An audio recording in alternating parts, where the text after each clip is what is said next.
Salut tout le monde, c'est le Captain et bienvenue dans cette nouvelle vidéo. Aujourd'hui, on va faire un petit point sur les cycles haussiers et baissiers des crypto-monnaies afin que tu puisses estimer le meilleur moment pour sortir de marché avant de subir le bear market. C'est parti!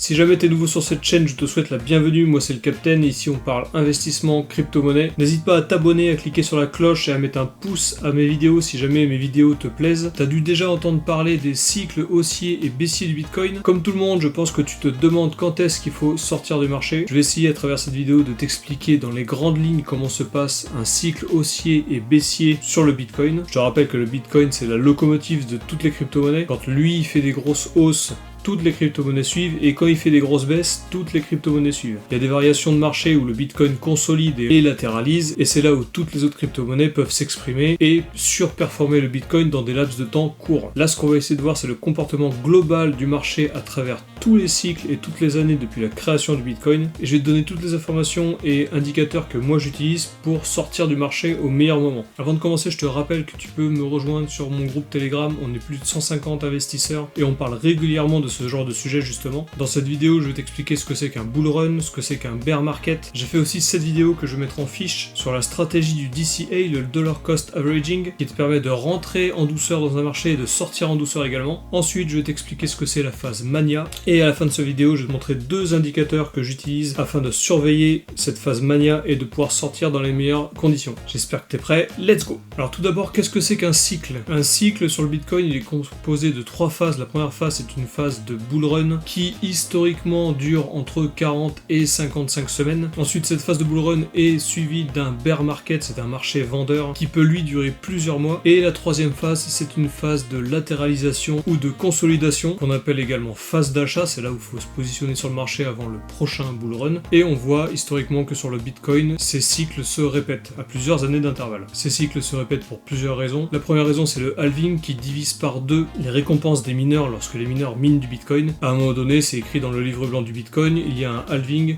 et à partir de cette date-là, les mineurs sont récompensés 2 fois moins que d'habitude. Donc du coup, il faut plus de temps pour miner les bitcoins restants, et le Bitcoin devient rare, donc plus cher. Ça, c'est la première raison. La deuxième raison, c'est que le nombre de Bitcoin est limité à 21 millions de Bitcoin. Il n'y aura pas un Bitcoin de plus de miné. Donc la capitalisation du marché, en plus d'être divisée par le nombre de Bitcoin existants, il anticipe le fait qu'il n'y ait pas plus de 21 millions de Bitcoin qui seront minés au total. La phase de bull run. Donc la phase de bull run, comme je te disais, elle est reliée très souvent au halving. Sur le graphe à l'écran, on voit en rouge le Bitcoin de 2014 à 2017 et en bleu le Bitcoin de 2018 à 2021. Il s'agit ici des deux phases de bull run et on voit qu'elles sont intimement liées au halving qui a lieu à peu près au centre de ce graphe. Le 9 juillet 2016 et le 11 mai 2020 pour le bull run actuel. Donc le bull run, qu'est-ce que c'est? C'est un marché qui ne fait que monter, qui a une tendance très haussière, mais on voit qu'il est quand même fourni avec des mini-bulles et des mini-cracks. On voit que le Bitcoin est très volatile, il va faire des grosses montées et des grosses descentes. Il va pas juste monter en vertical et ne jamais s'arrêter. On est actuellement dans cette phase de bull run. Actuellement, le Bitcoin est en train de consolider et on s'approcherait a priori de la dernière phase de ce bull run, la dernière vague haussière. Un bull run est suivi d'un bear market, donc c'est un marché baissier, un marché vendeur. Je vous parlerai plus tard de la phase mania qui est la phase de fin de bull run où c'est du grand n'importe quoi, il y a tout le monde qui investit de plus en plus d'argent, et c'est exactement la phase mania qui provoque le bear market.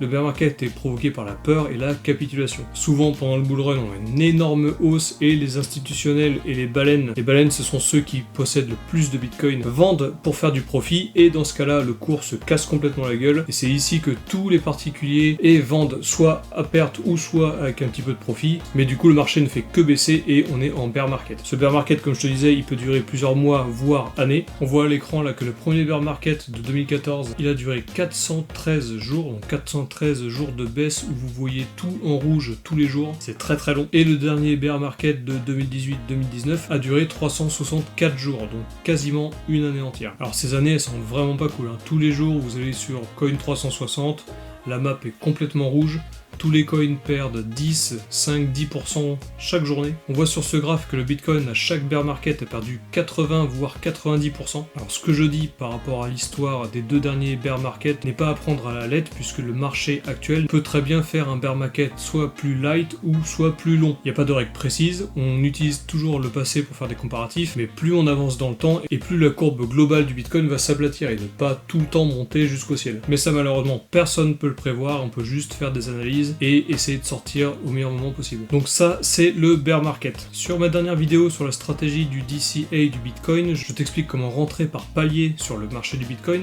Ça peut être applicable à n'importe quelle autre crypto-monnaie bien sûr, mais tu peux également utiliser cette stratégie pour sortir du marché. Lorsque le bear market arrive, tu peux sortir par palier un petit peu chaque mois, et moi je préconise toujours de ne pas sortir à 100% du marché, puisque si jamais le bear market ne se déclenche pas, tu auras tout de même fait des profits en vendant une partie de ton portefeuille, mais tu seras toujours dans le train. Et si admettons tu vends 70% de tes bitcoins à 70 000 $ et que le cours continue de monter jusqu'à 150, 200, 300 000, tu seras toujours avec tes 30 derniers pourcents dans le wagon. Donc c'est pour ça que moi je préconise toujours d'utiliser le DCA pour rentrer dans un marché lors d'une phase de consolidation ou de latéralisation, et même pendant les phases de bear market, puisque c'est toujours intéressant de cumuler des bitcoins le plus tôt possible, tout en sachant, règle numéro 1, de toujours mettre de l'argent qu'on est prêt à perdre, et je préconise donc d'utiliser le DCA pour sortir du marché également. Alors maintenant que tu sais à peu près ce que c'est qu'un bull run et un bear market, je vais t'expliquer ce que c'est la phase mania.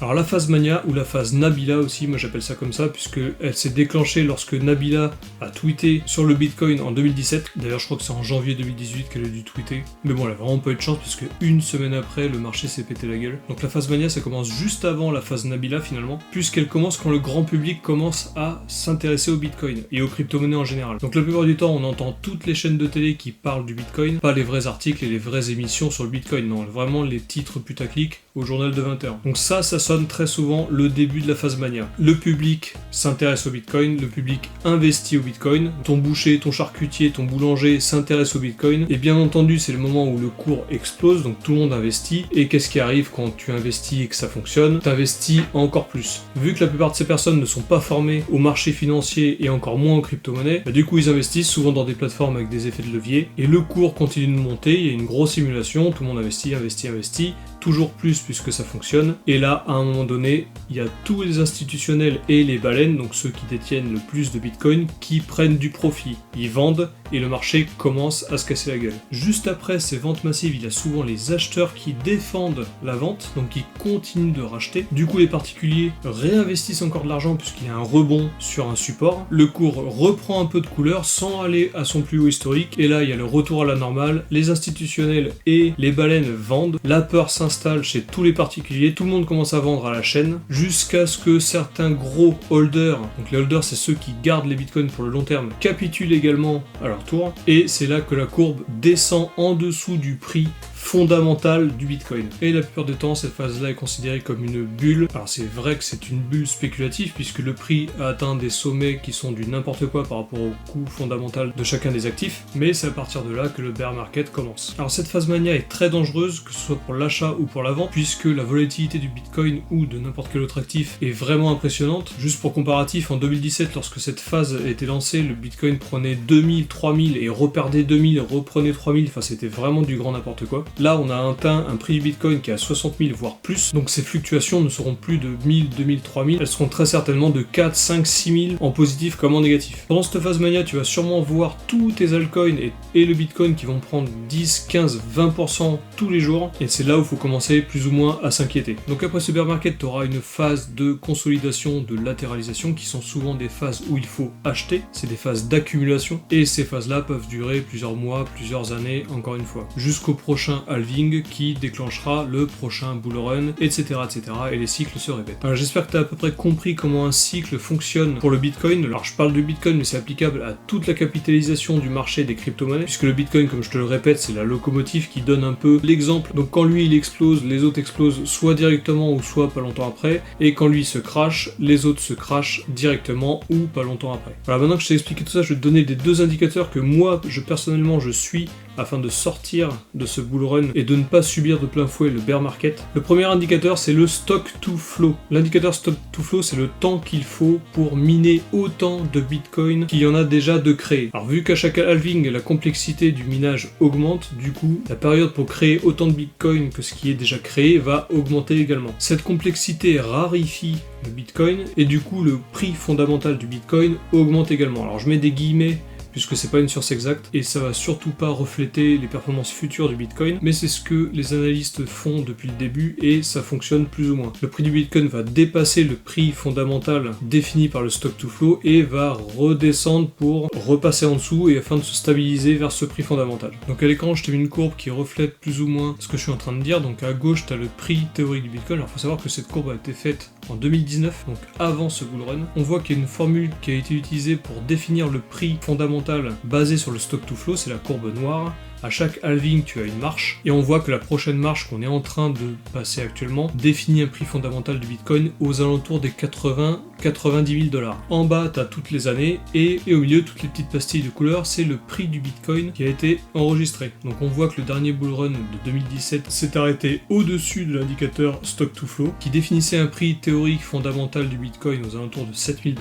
et après le bear market, ces pastilles sont repassées un petit peu en dessous de ce prix fondamental, pour enfin se réaligner et retracer, qu'on appelle la période d'accumulation, aux alentours de ce prix de 7 000 $. Donc ce que je veux te montrer par rapport à cette courbe, c'est que le point haut de cette nouvelle marche qu'on est en train de passer suite au halving de mai 2020 représente plus ou moins la barre du prix théorique et la barre de la croissance normale de la phase de mania. D'ailleurs, si cet indicateur stock to flow t'intéresse, je te mets un lien en description vers une vidéo de trading du coin qui explique très clairement, alors c'est une vidéo assez longue, mais tu auras tous les détails de tout ce qui a été fait comme analyse et comment la courbe a été générée. C'est vraiment super intéressant et très enrichissant. Et je te rappelle également que dans mon groupe Telegram, j'ai un lien vers un canal Telegram que j'ai créé, et dans ce canal, je partage toutes les vidéos sur lesquelles je m'appuie pour faire mes recherches, ainsi que les articles et toutes les infos que moi je vais chercher sur le Bitcoin ou sur les altcoins, etc. T'as juste à cliquer à rejoindre mon groupe Telegram et dans l'épinglé de mon groupe Telegram, tu auras un lien vers ce canal. Alors je vais pas te donner mon prix target du Bitcoin vers lequel je vais sortir. Ce qui est sûr, c'est que je vais commencer à sortir petit à petit afin de capitaliser un petit peu et je vais surtout pas sortir 100% de toutes mes crypto-monnaies. Je vais en garder un peu pour suivre la fin de la phase mania et puis voir s'il n'y a pas des coups à faire avec ce qui restera de hausse si jamais je manque une hausse. Alors maintenant, le deuxième indicateur que j'utilise pour essayer de définir cette phase mania et surtout le début du bear market, c'est l'intérêt des recherches du mot Bitcoin sur Google. Donc à l'écran, pareil, je t'ai mis un comparatif avec 2017. On voit qu'en 2017, il y a eu un gros pic de recherche du mot Bitcoin. C'est le moment où les gens, les particuliers, le grand public commencent à s'intéresser vraiment au Bitcoin. Sur l'axe à gauche, tu as une graduation de 0 à 100. 100, c'est le maximum qui a été atteint de recherche du mot Bitcoin.